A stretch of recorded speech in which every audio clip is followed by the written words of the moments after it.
Driver বলতেছে, হুজুর আমি তো গাড়ি টানতে পারতেছি না, মনে হচ্ছে আমার গাড়ির পাশে কে যেন বসা, আমার পাশের সিটে, অথচ পিছনে আমি বসা, লক্ষ্মীপুর থেকে মাহফিল করে আসতেছি। গাড়িটা বাড়িতে এসে রাখা হয়েছে, রাখার পরে আমার দারোয়ান বলতেছে যে হুজুর রাত্রিবেলায় আমি দেখলাম যে পর্দা দিয়ে গাড়ি ঢাকা। আসলে তো গাড়ির পর্দা দিয়ে ঢাকা হয় নাই, গাড়িতে ছিল খোলা। ঠিকই সিসি ক্যামেরায় দেখলাম যে হ্যাঁ, মানে সাদা দুইটা অস্তিত্ব আপনার আসলো ধোয়ার মতো, আসার পরে গাড়িটাকে কাভারের মতো ঢেকে দিল। আবার কতক্ষণ পরে তারা দৌড়া ঝাঁপ করে ওই কাভারের মতো ওইটাকে উঠিয়ে নিয়ে চলে গেল। সিসি ক্যামেরায় দেখা গেল।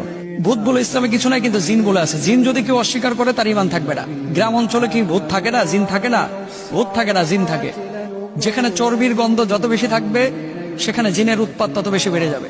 একটা বিষয় আপনারা হয়তো অনেকে দেখেছেন যে ভূত আতঙ্কে অনেকে গ্রাম ছাড়ছেন, অনেকে ঘুমোচ্ছেন না, অনেকে পালিয়ে যাচ্ছেন, এবং চারিদিকে শুধু ভূত আর ভূত ভূত। এই বিষয়টা নিয়ে আসলে যদি কিছু বলতেন। দেখেন, খুব ইম্পর্টেন্ট একটা বিষয় আপনাদেরকে বলি। ইসলামে ভূত বলে কোনো শব্দ নাই, শব্দ আছে জিন।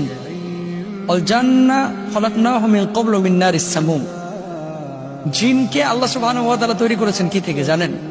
আপনারা যখন মোমবাতি জ্বালান, যখন ম্যাচের কাঠি জ্বালান, অথবা কুপি বাতি জ্বালান, হারিকেন দেখেছেন অনেকে হয়তোবা, যখন আগুনটা জ্বালান, আগুন জ্বালানোর পরে যখন দাও দাও করে আগুন জ্বলে, আগুনের ওপরে দেখবেন যেখান থেকে ধোঁয়া ওঠে, এই ধোঁয়ার ঠিক নিচে এবং আগুনের মাঝখানে সাদা একটা আবরণ দেখা যায়। এটাও কিন্তু মারাত্মক গরম। সাদা এই অংশ থেকে জিনকে আল্লাহ সুবহানাহু ওয়া তাআলা তৈরি করেছেন। এখন আসেন, ভূত আতঙ্কে গ্রামবাসী পালিয়ে যাচ্ছেন, চলে যাচ্ছেন। ভূত বলে ইসলামে কিছু নাই, কিন্তু জিন বলে আছে। জিন যদি কেউ অস্বীকার করে তার ইমান থাকবে না। গ্রাম অঞ্চলে কি ভূত থাকে না, জিন থাকে না? ভূত থাকে না, জিন থাকে। গ্রাম অঞ্চলে কি পরী থাকে না? পরী বলে কোনো শব্দ নাই। হয় পুরুষ অথবা নারী, জিন আছে। কেউ পুরুষের বেশ ধারণ করে, কেউ নারীর বেশ ধারণ করে। এবং মানুষের যেমন হিসাব কিতাব কিয়ামতের ময়দানে হবে, জিনদেরও হবে। এখন গ্রামের মধ্যে জিন থাকতে পারে কিনা, জিনের আবাসস্থলটা কি, আপনাকে এটা বুঝতে হবে আগে। আমি অনেকদিন আগে ইউটিউবে হয়তো থাকতে পারে আলোচনা করেছিলাম যে জিনরা আসলে কোথায় থাকে, কি খায়। জিনরা মূলত থাকে উপত্যকায়, জিনরা থাকে হচ্ছে বন জঙ্গলে, জিনরা থাকে হচ্ছে এমন এলাকায়, দেখবেন ওই যে আপনারা গ্রামগঞ্জে আগে বড়শি দিয়ে মাছ ধরতেন, নিচে বড় বড় কিন্তু ঘাস হতো, ওই যে আপনার শোল মাছ, তারপরে ছোট ছোট এরকম মাছ ঘাসের ওপর দিয়ে চলতো, আর নিচে বড়শি ফেললে মাছে যে বড়শিটা টুকা মারতেছে এটা দেখা যেত। মানে খুব গভীর পানিও না, আবার খুব কম পানিও না, মাঝামাঝি লেভেলের পানি। এখানে ঘাস আছে এবং এখানে জঙ্গল আছে। এই ধরনের জলাশয়গুলো হচ্ছে জিনের আবাসস্থল, মানে আদর্শ আবাসস্থল। 3 নাম্বার। 2 নাম্বার আরেকটা আবাস, যেখানে চর্বি, যেখানে হাড্ডি জাতীয় খাবার খুব বেশি পড়ে থাকে, এই জায়গাগুলোতে জিনেরা থাকতে পছন্দ করে। আপনাদেরকে একটা কথা বলি, খবরদার। অনেকে গরুর গোশত মুজ ভিজায় খায়, খাওয়ার পরে হাতের চর্বিটা নিয়ে যায় গামছায় মোছে, বউ আবার এই গামছা নিয়ে যায় ঠিক ওই বেডরুমের কোনাতে ওই বিছানার সাথে ঝুলায় রাখে। এটা করবেন না। চর্বির গন্ধ জিনদের কাছে খুবই পছন্দের। এটা আমার কথা না, মুহাদ্দিসিনদের কথা। যেখানে চর্বির গন্ধ যত বেশি থাকবে সেখানে জিনের উৎপাত তত বেশি বেড়ে যাবে। গ্রামগঞ্জে একটা ভুল আপনারা করে থাকেন, এই ভুলটার কারণেও কিন্তু অনেক সময় হয় জিনদের আসর বেশি হয়। অনেকে আপনারা গরুর মুখের হাড্ডি এই যে গাছের সাথে, কাঁঠাল গাছের সাথে ঝুলায় রাখে, দেখছেন হয়তো অনেকে।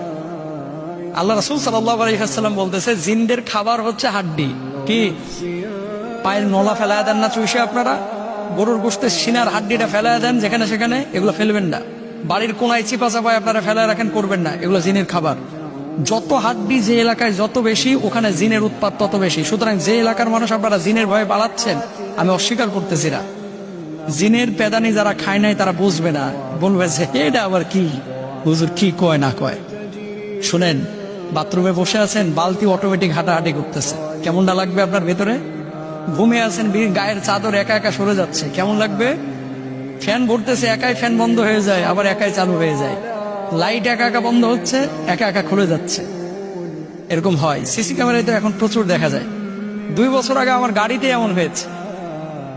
ড্রাইভার বলতেছে, হুজুর আমি তো গাড়ি টানতে পারতেছি না, মনে হচ্ছে আমার গাড়ির পাশে কে যেন বসা, আমার পাশের সিটে, অথচ পিছনে আমি বসা, লক্ষ্মীপুর থেকে মাহফিল করে আসতেছি।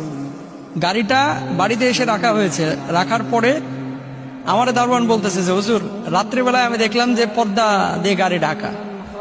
আসলে তো গাড়ির পর্দা দিয়ে ঢাকা হয় নাই, গাড়িতে ছিল খোলা। ঠিকই সিসি ক্যামেরায় দেখলাম যে হ্যাঁ, মানে সাদা দুইটা অস্তিত্ব আপনার আসলো ধোয়ার মতো, আসার পরে গাড়িটাকে কাভারের মতো ঢেকে দিল। আবার কতক্ষণ পরে তারা দৌড়া ঝাঁপ করে ওই কাভারের মতো ওটাকে উঠিয়ে নিয়ে চলে গেল, সিসি ক্যামেরায় দেখা গেল। তো আমি যেটা বলতে চাচ্ছি সেটি হচ্ছে, জিনের অস্তিত্ব যদি আপনি অস্বীকার করেন তাহলে আপনার ঈমান থাকবে না, আপনি বেঈমান হয়ে যাবেন। কারণ ওমা খালাকতুল জিন্না ওয়াল ইনসা ইল্লা লিয়াবুদুন, মানুষ এবং জিনকে আল্লাহ সৃষ্টি করেছেন ইবাদতের জন্য। তাহলে জিনের আবাসটা কোথায়? যেখানে হাড়-হুড্ডি বেশি থাকে, উপত্যকা থাকে, যেখানে সামান্য জলাশয় থাকে, ওই জায়গাগুলো আপনারা পরিষ্কার করেন যাতে করে জিনের আবাস করতে না পারে।